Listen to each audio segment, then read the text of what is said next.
Interior Cabinet Secretary Joseph Nkaissery is visiting Olposimoru in Mau Narok, where at least 2 people have died following ethnic clashes. Scores of other people were injured and hundreds of others displaced. Approximately 200 homesteads were torched, while 12 casualties of the fighting have been referred to the Narok County Hospital. Police have been deployed to quell the violence between the Maasai and Kipsigis communities sparked by cattle rustling. It is reported that the violence began last night was occasioned by the killing of 2 Maasai herders.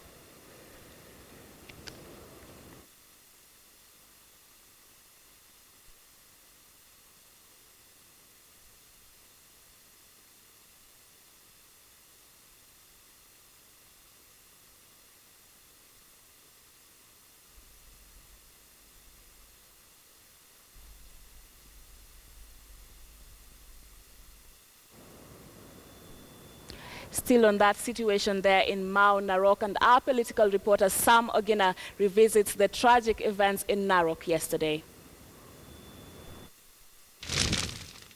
The violence began last night and stretched into the better part of Saturday despite heavy police presence in the Mau Narok region. It has left a trail of death, destruction and devastation.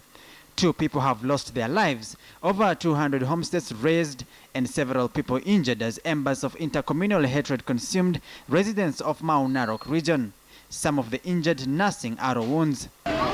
Hundreds of people have been displaced following the clashes. Those displaced now camping at Township Primary School, Olengroini. The conflict erupted on Christmas Day after a peace meeting held to avert tension following the killing of 2 herders on Wednesday.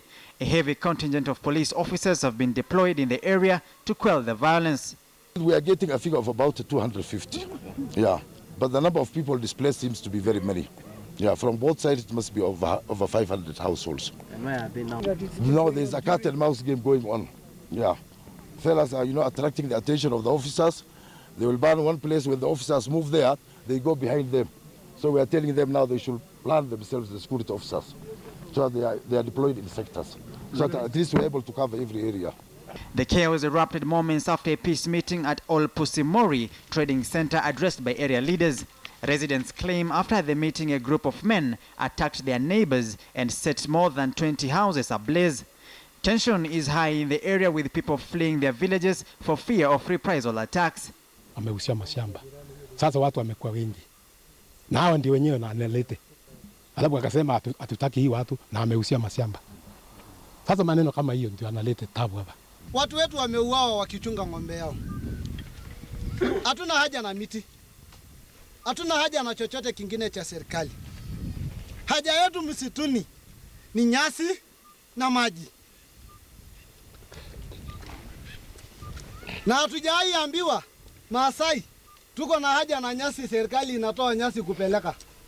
Maasai usilete ng'ombe isikunywe maji. Members of one community are said to have launched the attacks, avenging the killing of the 2 herders who were shot dead on Wednesday by unknown people suspected to be from the rival community. Despite heavy security presence, the villagers wielding bows and arrows are keeping vigil for any eventuality, safeguarding what remains of their belongings.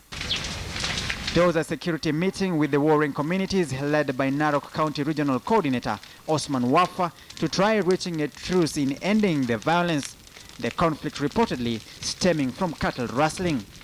Sam Ogina, KTN News.